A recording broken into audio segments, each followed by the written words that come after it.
பொன்மனச்செம்மல் புரட்சி தலைவர் எம்ஜிஆர், புரட்சி தலைவி அம்மா இருவரும் தெய்வங்களை வணங்கி மிக சிறப்பாக எழுச்சியாக நடைபெற்றுக் கொண்டிருக்கின்ற எழுச்சி பயணத்தில் கலந்து கொண்டு சிறப்புரையாற்றிய மாநில பாரதிய ஜனதா கட்சியினுடைய தலைவர் முன்னாள் அமைச்சர் சகோதரர் நயினார் நாகேந்திரன் அவர்களே, மாவட்ட செயலாளர் தசை கணேசராஜா அவர்களே மற்றும் கூட்டணி கட்சி தலைவர்களே, எங்களுடைய கட்சியுடைய நிர்வாகிகளே, பெரியவர்களே, தாய்மார்களே, அனைவருக்கும் என்னுடைய முதற்கண் நன்றிகள வணக்கம். மழை அதிகமாக கொட்டுது. கொட்டும் மழையில் மக்கள் வெள்ளத்தை பாய்க்கின்ற பொழுது இங்கே திருநெல்வேலி சட்டமன்ற தொகுதி வெற்றி பெற்று விட்டது. மக்கள் அதிமுக பக்கம், அதிமுக கூட்டணி பக்கம், மக்களுக்காக அதிமுக அத்தனை திட்டங்களும் நிறைவேற்றுவிடும். இது ஒரு நெல்லை சீமை புனிதமான இடம். எங்கே விடுதலை போராட்ட தியாகி வ.உ.சி. அவர்களுக்கு அம்மா ஆட்சி காலத்தில் மணிமண்டம் கட்டப்பட்டது. முதலமைச்சர் காலகட்டத்தில் வ.உ.சி. அவர்களுக்கு சட்டமன்ற வளாகத்திலே திருவுருவப்படத்தை திறக்கப்பட்டது.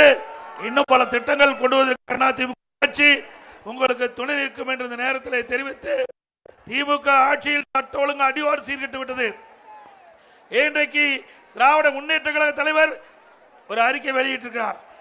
இன்றைக்கு நீட் தேர்வு அதிமுக ஆட்சி வந்தது முற்றிலும் தவறு. மத்தியிலே காங்கிரஸ் ஆட்சி திராவிட முன்னேற்ற கழகம் அங்க வைத்தது.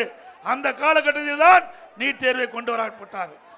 அதே போல சட்ட ஒழுங்கு அடியோடு சீர்கட்டது என்று நம்முடைய பாரதிய ஜனதா கட்சி தலைவர் குறிப்பிட்டார்.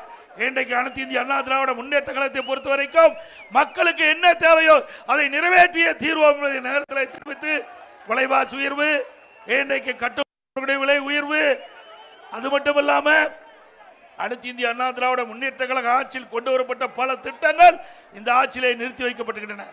இன்றைக்கு திருநெல்வேலி மாநகரத்திலே ஸ்மார்ட் சிட்டி திட்டம், நிறைய திட்டங்களை கொண்டாந்து நிறைவேற்றணும். இப்படி பல திட்டங்களை நிறைவேற்றி மக்களுடைய அன்பை பெற்ற அரசாங்கமா அதிமுக அரசாங்கம் திகழ்ந்தது. வருகின்ற சட்டமன்ற தேர்தலிலே உங்களுடைய பொன்னான வாக்களை எங்களுடைய கூட்டணி வேட்பாளர்களுக்கு வாக்களித்து மாபெரும் வெற்றியை தேடி தாருங்கள் என்று இருக்கிற கோப்பி வேண்டி கேட்டு, மழை வர்றதுனால நீங்களும் நினைக்கிறீங்க, நாங்களும் நினைக்கிறோம். ஆகவே அனைத்து இந்திய அண்ணா திராவிட முன்னேற்ற கழகத்தை பொறுத்த வரைக்கும் உங்களுடைய அரசாங்கம், இது உங்களுடைய கட்சி. ஆகவே அதிமுக பாரதிய ஜனதா கூட்டணி 2026 சட்டமன்ற தேர்தலில் மாபெரும் வெற்றி பெறும், அதிமுக ஆட்சி அமைக்கும் என்று சொல்லி வாய்ப்புக்கு நன்றி கூறி விடைபெறுகின்றேன்.